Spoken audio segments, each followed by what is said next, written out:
When talking about climate change, a lot of folks like to use a lot of facts and figures and statistics, and those are certainly compelling things, and I will reference some, but I'm going to start us off with a story that I like to tell, because I think it really helps to visualize the immense suffering that climate change is going to bring, as is already bringing upon our world, and also the interconnected nature of our fragile species. The story begins in Moscow, in Russia. There is a heat wave that hit Moscow in the summer of 2010. And it was not terribly well covered in the American media, because the American media doesn't do the best job of covering things outside of our boundaries, not even things within our boundaries terribly well either. Who here remembers that heat wave, out of curiosity? So some folks. So it got some coverage. Before the summer of 2010, Moscow had never seen temperatures above 100 degrees Fahrenheit in recorded history. And during that heat wave, they shattered that record and hit 100 degrees Fahrenheit. And then they broke it again, and then they broke it again, and then they broke it again, and then they broke it again, and then they broke it again, and then they broke it again. No less than 8 times, if you're counting there, and that may not have been exactly 8, but you get the picture. No less than 8 times over a 2-week period, Moscow saw temperatures above 100 degrees Fahrenheit. As you can imagine, Moscow is not terribly prepared for temperatures above 100 degrees Fahrenheit. It's not a tropical city. The people there are not prepared for temperatures that high. But then, because it was so hot and dry, the forests near Moscow caught on fire. And huge plumes of smoke started wafting into the city. So I want you to imagine yourself in this room, this stifling hot apartment or home where you have no air conditioning, because no one, except for the very, very wealthy in Moscow, have air conditioning. And when I think about what you would do as you see the smoke starting to come in, or you start smelling the smoke in your home. Do you close your windows and bake inside your house with hotter temperatures and stale, hot air? Or do you open your windows to let in that cool, smoky breeze from outside? All of the foreign embassies closed, including the American embassy. We evacuated all of our staff. We told them to come back when things were calmer, when things were literally cooler. A lot of businesses closed down. But not everyone was able to leave Moscow. Some people didn't have the wealth. They didn't have the flexible employment. They didn't have access to transportation. And so a lot of the Moscow residents, some just didn't have anywhere else to go. So a lot of the Moscow residents stuck around and suffered through this heat wave. And when forced with that choice of letting in and breathing in that cooler, smoky air or baking inside their homes, 11,000 people made the wrong choice and paid for it with their lives. 11,000 people died of heat exhaustion or smoke inhalation. Across Russia, 55,000 people died. Every single one of them was a person who was loved, who had people in this world that relied upon them, who was part of a community. And after that heat wave, 55,000 human hearts stopped beating.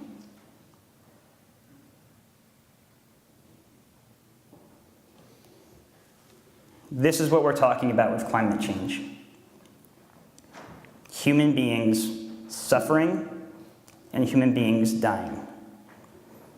And I really wish that the story ended there. But it does not. That same heat wave that killed 55,000 people in Russia also decimated Russia's wheat harvest. Russia is traditionally the third largest exporter of wheat in the entire world.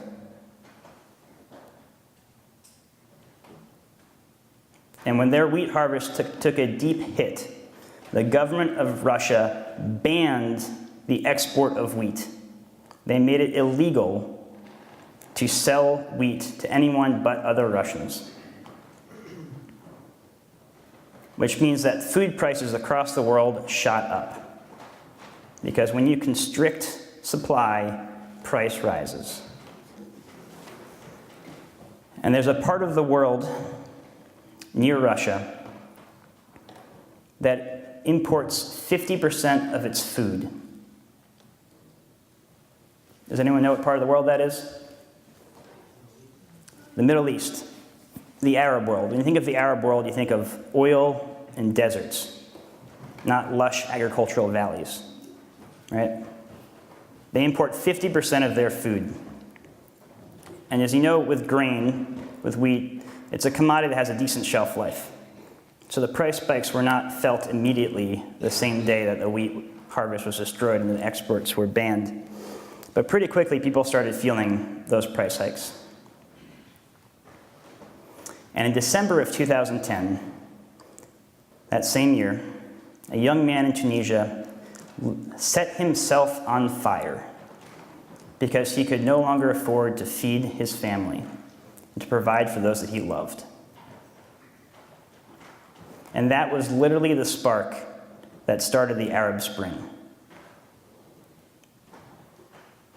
And we saw revolutions take place in Tunisia, in Egypt, in Yemen, in Libya, in Bahrain, and in Syria, with some noble attempts in Oman and Jordan and Saudi Arabia and elsewhere.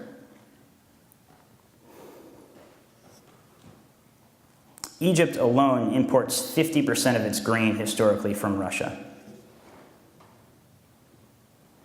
So you can imagine the people of Egypt struggling with these higher food prices if half of their food supply, of their most basic staple food, was cut off. We have to recognize that these revolutions were not about climate change. They were very sincere desires for human rights, for democracy, for freedom that existed in these countries in the spring of 2011. But those same desires existed in the spring of 2010, in the spring of 2009, in the spring of 2008, in the spring of 2007, and they would have been there in the spring of 2012 and the spring of 2013. The reason these revolutions happened in the spring of 2011 was because there were higher food prices, and people could no longer afford to feed their families. And when you cannot afford to provide for those that you love, you are willing to take risks and to take chances that you are not otherwise willing to take. And you're willing to place the blame for those problems on the dictator at the top. Because when you live in a dictatorship, one man, and it is always a man, is responsible for every single thing that happens, which means every single problem falls on their feet. And so thank God that these people put the blame on the dictators. Because we have seen other instances in human history where those in power recognize what's coming and use this popular discontent and economic distress to scapegoat people, to push their problems on other minority groups.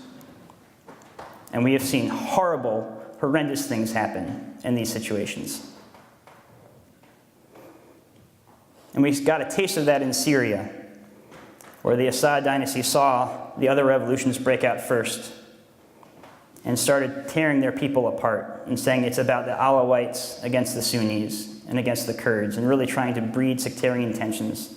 We've now seen over 100,000 people die in Syria from that civil war, with thousands upon thousands of others dying across the Middle East.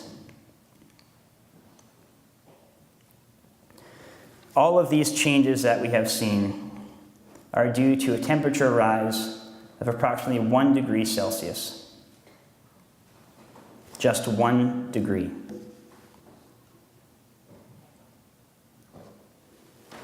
We are projected to see temperature increases of up to 4 to 6 degrees Celsius by the end of the century.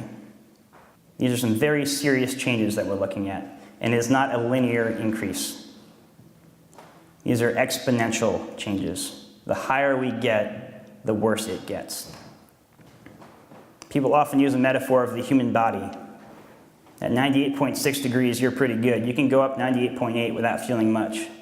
But if you start hitting 99, 100, 101, 102, 104, you're in pretty serious trouble.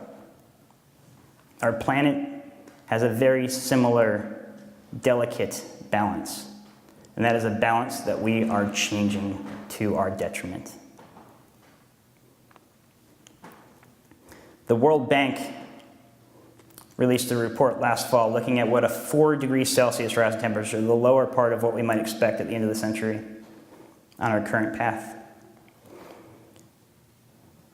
And the report basically concluded that adaptation may not be possible to a 4 degrees Celsius world. The World Bank, a conservative global financial institution, basically questioning whether or not civilization would survive a 4 degrees Celsius rise in temperatures.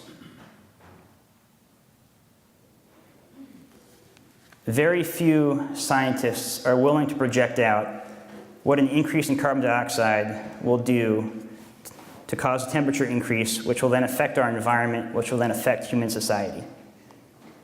Who could have foreseen that a heat wave in Russia would have killed 55,000 Russians and over 100,000 Syrians through a civil war that helped spark?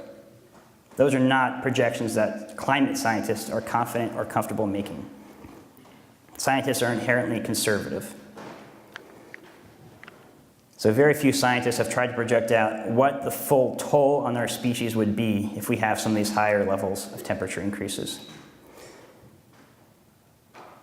But there was one scientist who's currently the top climate science advisor to the German government, which is a conservative government, that did a study back in 2009 looking at what a 5 degrees Celsius rise in temperature, about the middle part of where we are headed on our current trajectory by the end of the century, of what that would look like for human society and how those impacts on our environment would affect us. And they found that the carrying capacity of the planet, the amount of available food and water to sustain human life, would be enough for less than 1 billion people. The global population is projected to increase to 9 billion people by 2050, according to the UN's most recent estimates. Now, this is one study, it's not definitive, but the fact that someone who represents the brightest minds and is advising one of the most powerful governments on the planet is saying that there is a reasonable chance that 8 out of every 9 people alive would die from something we are doing to ourselves. The fact that that's at all being discussed, or rather should be being discussed, should scare the living shit out of you. And I apologize for my language, but I think it is warranted in this situation, because the languages we use are meant to describe emotional situations, and this is about as emotional topic as I think you can get. And I think you can imagine that if those numbers are true, if there are 9 billion of us and there's enough food left for 1 billion of us, that it's not going to be 8 billion people quietly dying of starvation in their sleep. That world, or anything at all closely resembling that world, is nothing that you would want to wish any other human soul to have to experience.